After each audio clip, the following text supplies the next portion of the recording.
dituntut kemampuan jaksa untuk membuktikan atas apa dakwaannya. Ini Pak ya, tanpa kita sadari Pak ya, kebiasaan inilah yang membuat kita gampang berkomunikasi, bersosialisasi dan sebagainya. Supaya kami juga menyelami dan juga memahami karakter mereka itu. Nah, yang alhamdulillah juga dengan cara itu saya bisa diterima.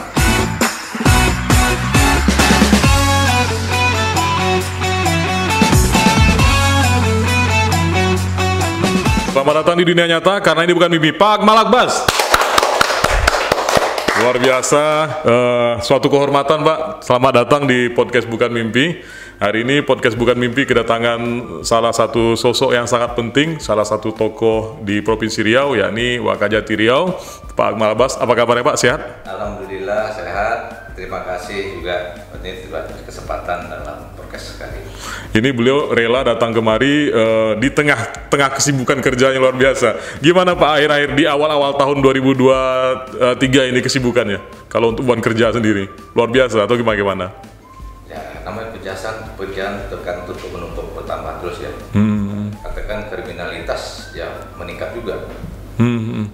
Dan bukan hanya masalah pekerjaan sebagai aparat penegak hukum, juga tugas-tugas yang lainnya diatur dalam kewenangan kejaksaan ini ya. Oke. Kita banyak melakukan juga masyarakat, sosialisasi. Oh, mengedukasi begitu Pak ya. Penegakan hukum dengan penegakan hukum. Nah, Pak Akmal sendiri, kalau Bapak melihat kerja itu sebagai sebuah tugas, tanggung jawab, atau passion Pak? Kalau kita melihat dunia kerja itu sendiri. Ya sebenarnya sangat terkait ya menurut saya. Ya memang tugas kita. Oke. Kita, ya kewajiban tentu melaksanakan tugas dan juga itu dengan passion ya. Hobi juga ya berarti ya? Kalau nggak kita menyenangi ya kita dalam pekerjaan itu hasilnya nggak maksimal. Sesuatu harus kita nikmati. Saya berusaha untuk ya menyenangi pekerjaan, saya selami bagaimana dalamnya sehingga ya, hasilnya kan kelihatan. Oke. Tugas seorang jaksa itu tidak jauh berbeda dengan polisi dan juga jurnalis Pak. Kita kan tak tahu waktu nih Pak. Kalau kantoran lain biasanya masuk pagi keluar sore. Nah kalau ini kan tidak ada waktunya. Pernah ada Bapak sampai dibilang, ini Bapak ini udah mabuk kerja aja, udah lupa sama anak istri kata keluarga. Pernah nggak Pak ngalami momen-momen begitu Pak? Pasti, itu pasti. Karena kita mengenal tugas kita tidak terikat dengan jam kantor ya. Oke. Misalnya, jaksa sidang. Ya. Sidang itu kan sekian banyak perkara bisa sidang sampai malam. Kalau apalagi tipikor. Ya tidak pindah kursi. Bisa sampai jam 1 gitu. 1 malam? 1 malam. Perkaranya kan perkara besar ya, itu perkara tipikor. Sementara sidang tipikor misalnya tadi di Pekanbaru dipusatkan. Oke. Ada beberapa perkara untuk menumpuk dia antri sidangnya. Belum perkara lain lagi yang perkara perdata, perkara pidana. Dan ini harus kita selesaikan begitu? Selesaikan. Oke Pak. Risikonya begitu Pak, memang. Ada yang ingin saya tanyakan ke Bapak. Mudah-mudahan ini bisa menjadi tips bagi yang menonton podcast ini. Di tengah kesibukan yang begitu tinggi, di tengah schedule yang begitu padat, otomatis seperti Bapak sampaikan tadi, bahkan ada sidang yang dilaksanakan di jam 1 malam, jam 12 malam. Ini kalau kita menghitung beban kerja dan energi yang kita butuhkan, ini kan sudah sangat terforsir nih Pak. Nah, di saat-saat genting seperti itu, untuk tetap fokus dan konsentrasi, itu trik apa yang Bapak lakukan? Ini kan pasti membutuhkan kefokusan ini, tidak bisa sembarangan menangani perkara-perkara yang begini gitu. Ya benar, makanya kita juga kalau menangani perkara kan kita lihat beban juga. Oke. Tidak mungkin kita berikan porsinya lah. Penanganan perkara 1 bulan biasa itu berapa? Ya. Tidak mungkin dia banyak, yang lain tidak, sehingga bebannya terlalu berat satu sisi kan. Jadi lihat bobot perkara juga kita lihat, sama juga kualitas perkaranya lah, kualitas perkara dengan jumlah perkaranya. Itu tentu diimbangi dengan itu. Kalau enggak ya mungkin kemampuan orang kan terbatas juga. Betul. Fisik harus kuat juga. Betul bilang tadi harus fokus. Iya benar. Kalau enggak ya nanti kan mempengaruhi juga nanti dalam hal persidangan ya, karena dituntut kemampuan jaksa untuk membuktikan atas apa dakwaannya. Sedangkan orang itu harus dibuktikan, itu tentu perlu argumentasi, perlu nanti dengan pengacara lagi. Nah, itu kan perlu kan kesiapan fisik ya, betul, mentalnya kuat ya. Itu. Itu ada kopi Pak, silakan kita minum. Silakan.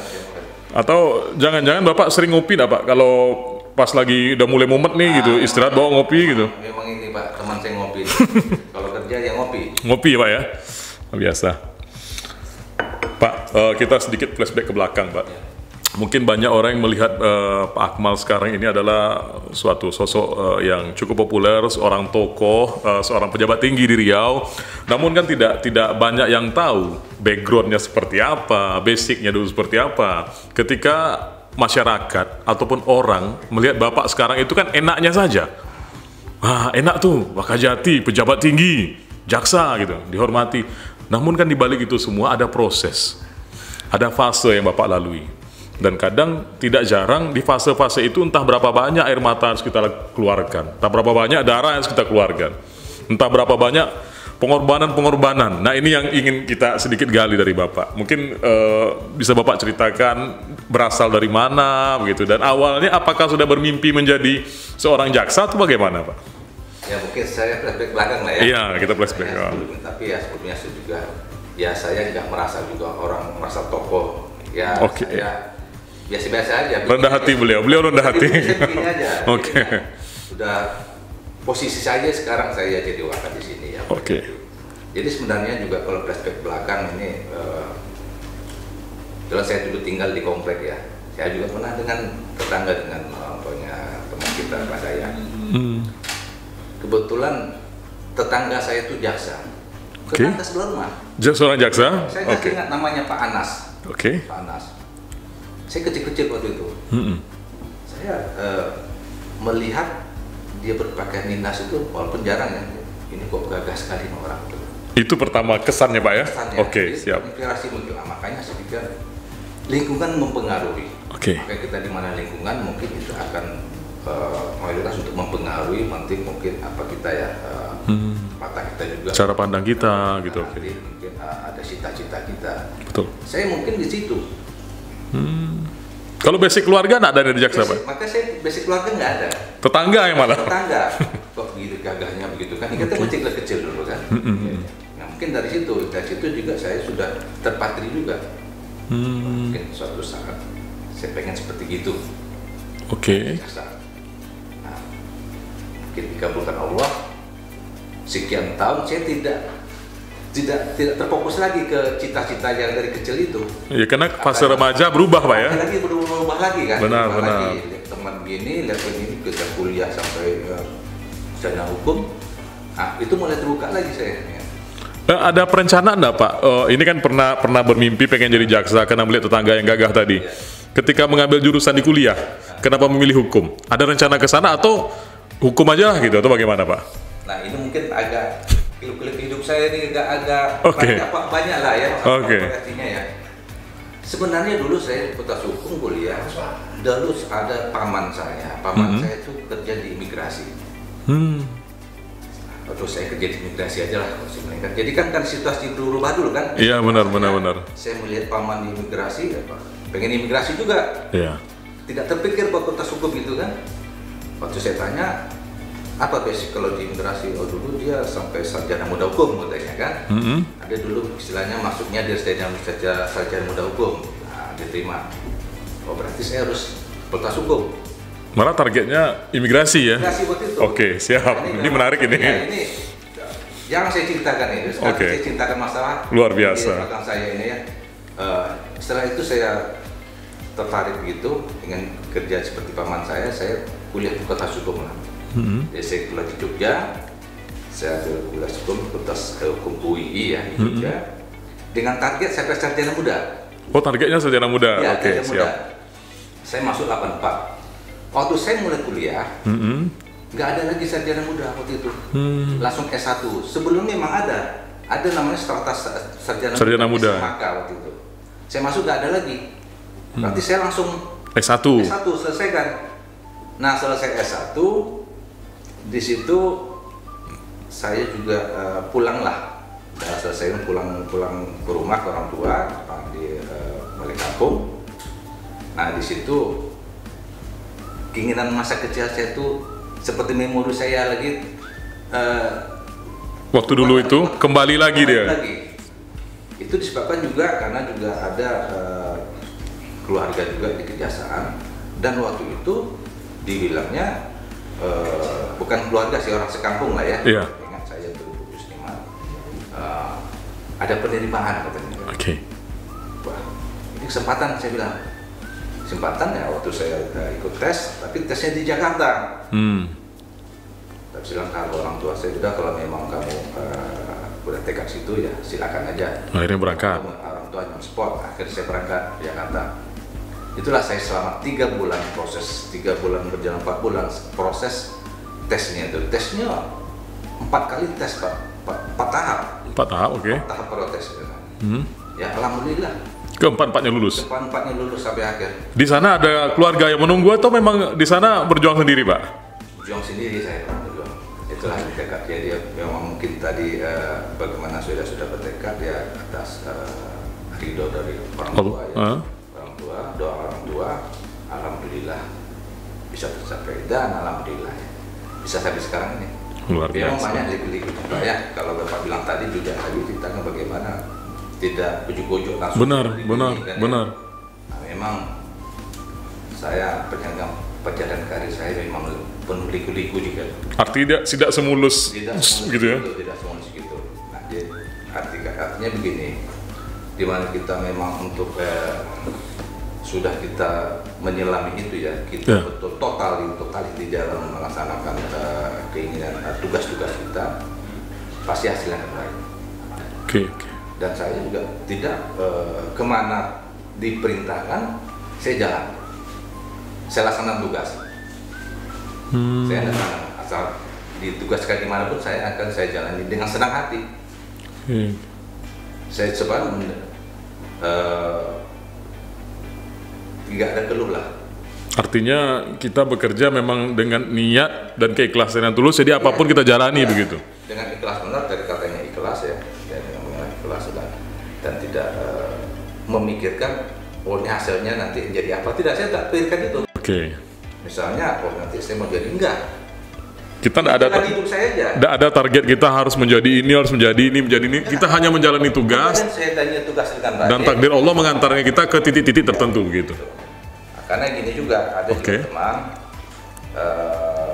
mungkin katakan nggak mau merantau misalnya. Iya. Nggak berani merantau itu gimana? Pindah nggak kuat, minta lagi balik, masih juga mau balik ke kampung. Ya. Ada teman saya gitu. Kalau saya di mana tugas saya laksanakan. Oke, bicara soal penempatan tugas, saya melihat profil Bapak kan cukup ngeri juga. Artinya sudah banyak daerah, pernah di Banda Aceh, di Jayapura, di Kaltim dan lain sebagainya. Setiap daerah kan punya kultur yang berbeda-beda, Pak. Riau kulturnya begini, tipikal masyarakatnya begini. Walaupun yang namanya tindak pidana itu di mana-mana sama, cuman kepenanganan karakter masyarakat berbeda-beda. Nah, bagaimana cara Bapak biar menyatu dengan setiap tempat yang Bapak tinggal ini, Pak? Ini kan luar biasa rumitnya kalau kita bahas secara psikologi ini. Benar, kita itu bilang tadi ya, karena saya punya prinsip begini juga nih, di mana bumi dipijak sebenarnya. Oke.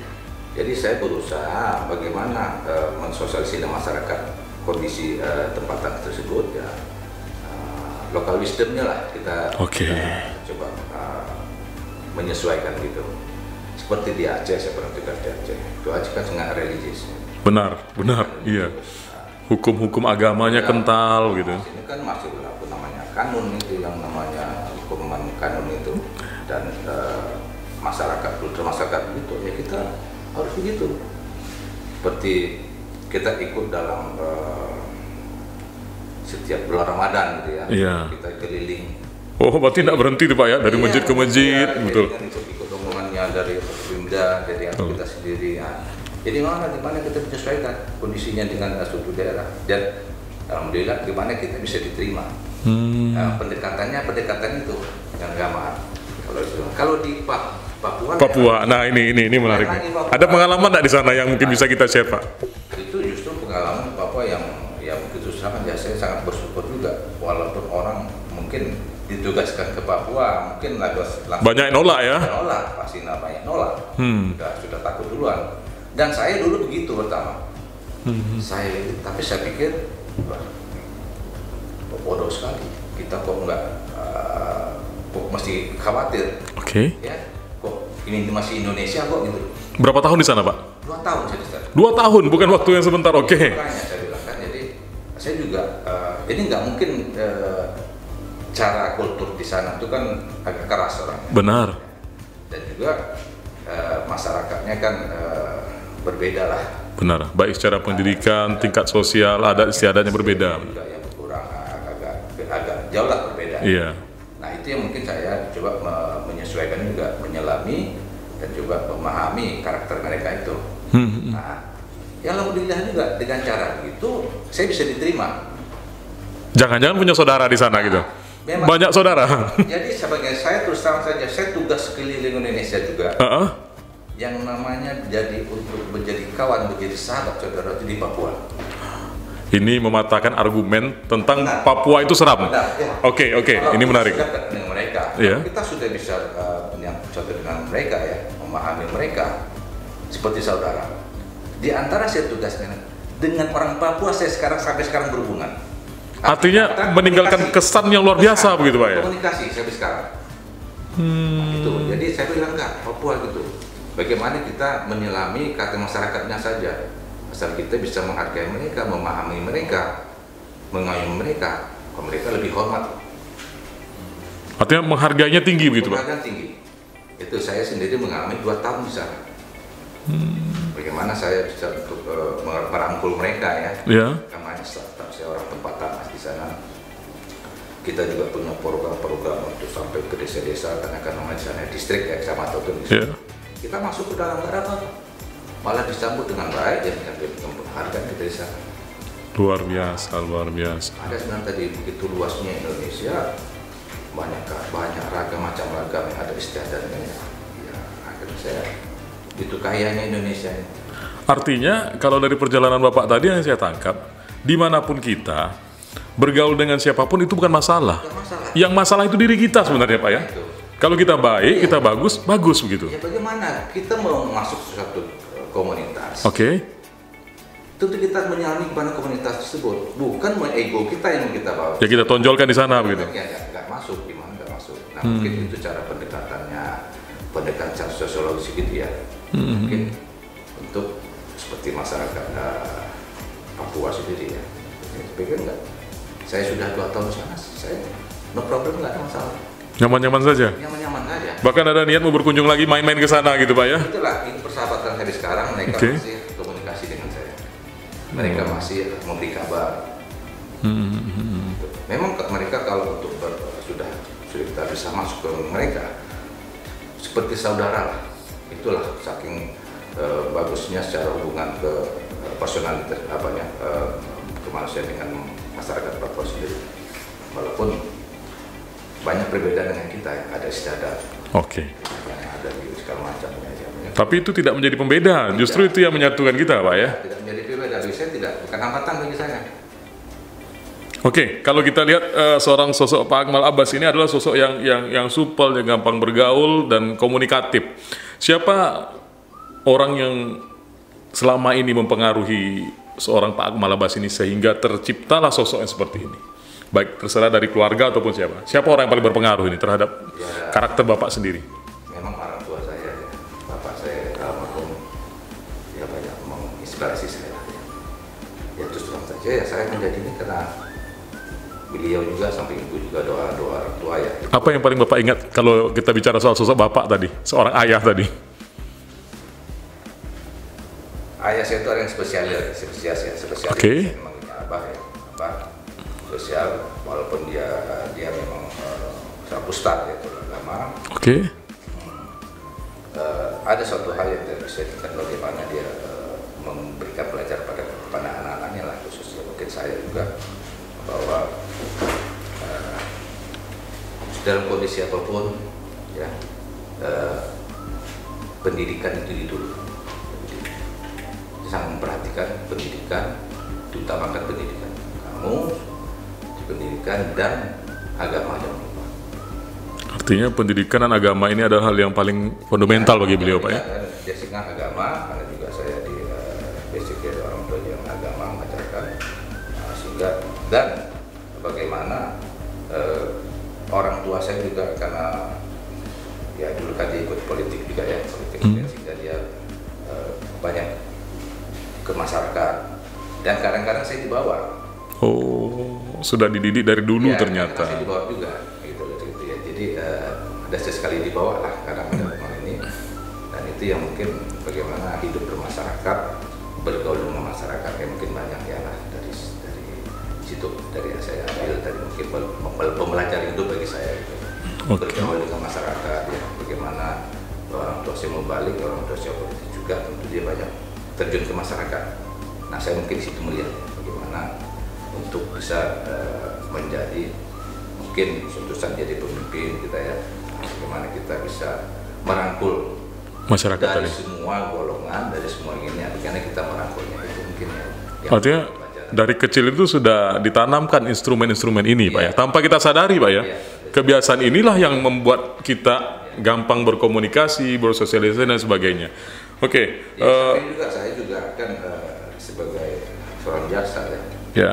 Biasa tugasnya juga pada ke masyarakat dan secara etika saya harus juga bisa untuk mengaktualisasikan saya di dalam kehidupan masyarakat.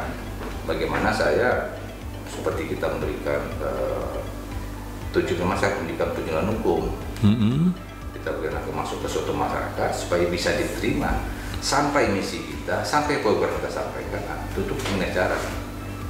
Jangan kita turun justru timbul penolakan gitu.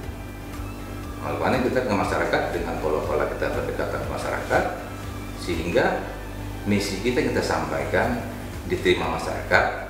Syukur alhamdulillah mereka dapat terapkan.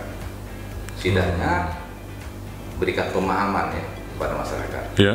Khususnya dalam tentu memberikan kesadaran bermasyarakat ya, pengetahuan tentang hukum, tentang hak dan kewajiban. Nah, itu. Oke. Pak, kita bicara soal pekerjaan sebagai seorang jaksa ini kan menuntut tanggung jawab yang besar. Kita tidak mengenyampingkan pekerjaan-pekerjaan lainnya juga. Cuman kalau jaksa ini kan integritas, kejujuran, ini kan diutamakan, Pak. Nah, seperti yang Bapak sampaikan tadi, banyak pelajaran yang Bapak ambil dari seorang sosok abah ini. Ada enggak di momen-momen tertentu ketika Bapak memegang teguh integritas dan kejujuran tadi, di saat kita sedikit mulai goyang, sosok ini muncul dan ada kenangan nasihat beliau yang mungkin tidak bisa Bapak lupakan dan ini menjadi pegangan Bapak sampai saat ini? Ya sebenarnya ada sih Pak, ada yang jadi berlaku. Beliau mengatakan bahwa tegaklah yang hak. Oke. Jauhkan yang batil gitu ya. Jadi yang jangan yang hak. Kalau bukan hakmu jangan. Nah itu yang jadi apa saya bagaimana di dalam pelaksanaan tugas saya sehari-hari juga dengan tugas seorang jaksa. Nah itu yang kadang juga ada memberikan warning pada saya lah itu. Ini boleh nggak dilakukan misalnya gitu. Oke. Arti kata begini juga, memang kalau kita memperjuangkan masalah prinsip bagi saya ya, kalau orang ini memang tidak bersalah misalnya. Kalau memang dia bersalah ya suatu risiko bagi dia, tanggung jawab terhadap perbuatan. Nah jadi betul-betul tegakkan di situ masalah kebenaran ya, tentang keadilan ya. Nah bagaimana tentu hati nurani kita berbicara. Itulah yang didikan itu mungkin ya. Betul. Tidak kita jangan sampai kita berbuat zalim. Oke, kita bicara suka dukanya menjadi seorang jaksa ini kan kalau sukanya ya yang jelas secara pribadi kan paham tentang norma-norma hukum, Pak. Kalau seorang jaksa pasti paham hukum dan dalam bertindak dan setelah bertingkah laku dia pasti akan mengikuti rule-rule ini. Nah dukanya ada nggak Pak yang Bapak rasakan selama ini Pak? Mungkin nggak enaknya gitu. Entah ditelepon orang setiap hari banyak minta tolong atau begini, ada nggak ngalami momen-momen begini? Ya, itu sudah risiko ya, apalagi tugas di kampung sendiri. Nah itu dia. Ini ya, maka saya prinsip selagi bisa kita bantu dan tidak menyalahi aturan hukum. Aturan hukum, rule-nya tetap kita laksanakan. Tapi kalau memang itu saya berikan pemahaman kamu ya tidak bisa, memang sudah kamu berbuat berani tanggung jawab. kan begitu. Ya risikomu gitu. Saya menegakkan itu tadi kebenaran. Kalau memang kamu tidak salah, apa yang masih khawatir misalnya ya. Nah, tapi kalau kamu memang ada saksi, ya harus berani. Walaupun ini keluarga sendiri. Iya. Momen itu pernah datang ke Bapak? Ada datang ke saya, nggak mau. Saya tolak aja. Walaupun ini saudara kita sendiri yang harusnya kalau secara silaturahmi tidak bisa kita tolak. Kejadiannya sih bukan saudara. Bukan saudara dekat ya. Masih keluarga juga lah. Datang saya bilang, saya tahu ini dia ada kesalahannya. Saya nggak mau. Saya bilang enggak, saya nggak mau minta. Tapi kalau saya pelajari ini memang dia benar misalnya, mungkin saya jangan sampai terzalimi. Saya coba luruskan aja. Saya luruskan. Nah, saya berikan pemahaman kalau kamu memang tidak salah dalam ini, ya masih ada yang khawatir. Oke, Pak, Bapak kan sudah bertugas hampir setahun lebih ya di Riau, Pak ya. April 2022, sekarang sudah Maret 2023, artinya sudah setahun lebih. Selama 1 tahun belakangan ini, Bapak melihat kepatuhan hukum ataupun tindak pidana yang terjadi di Riau ini seperti apa? Kalau kita melihat dari kacamata ya hukum bagaimana, Pak? Ini Bapak melihatnya dari atas sekarang nih, Pak. Kalau dulu mungkin masih kasih ini. Kalau sekarang kan Bapak sudah melihat dari atas, jadi pandangannya bisa lebih luas. Kita kan melihat di sini dari volume penanganan perkara. Ya tidak menurun itu. Tidak menurun ya. Tidak menurun, malah meningkat.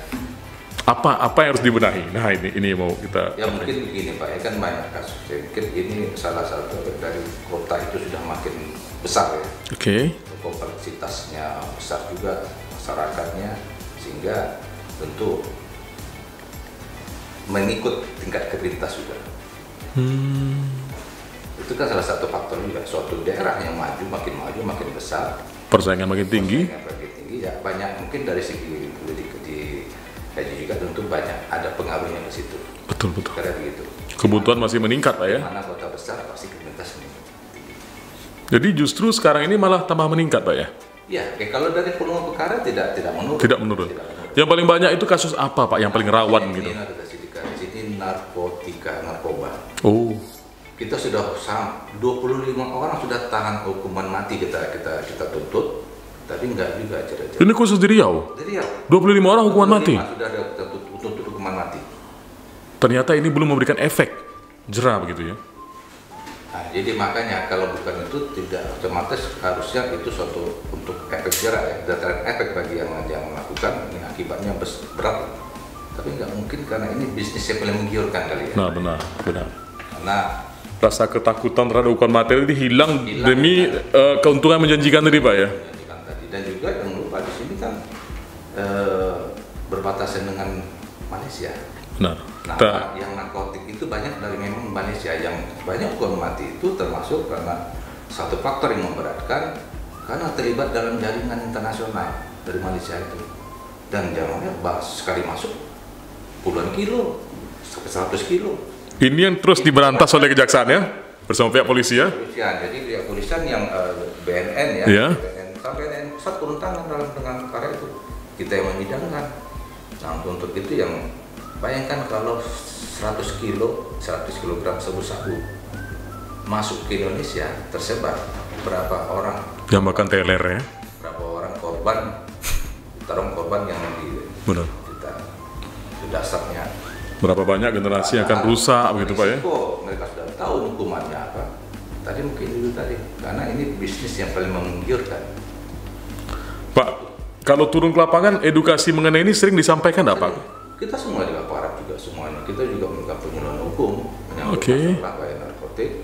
Nah ini juga kita kan ada program ya, namanya di samping penyuluhan hukum kepada masyarakat, juga kepada pelajar. Kita ada jasa masuk sekolah, jasa menyapa melalui itu dari RRI juga kita jasa menyapa, di RTP juga kita bantu. Nah, di samping itu juga kita ada jasa masuk pesantren segala macam. Ya. Kita sampaikan ini begitu, Pak ya. Semuanya masyarakat bagaimana bahayanya narkotik. Nah, tapi itu tadi memang ini bisnis yang tidak benar. Yang seperti kasus mata air ini tak bisa putus nih, tali air.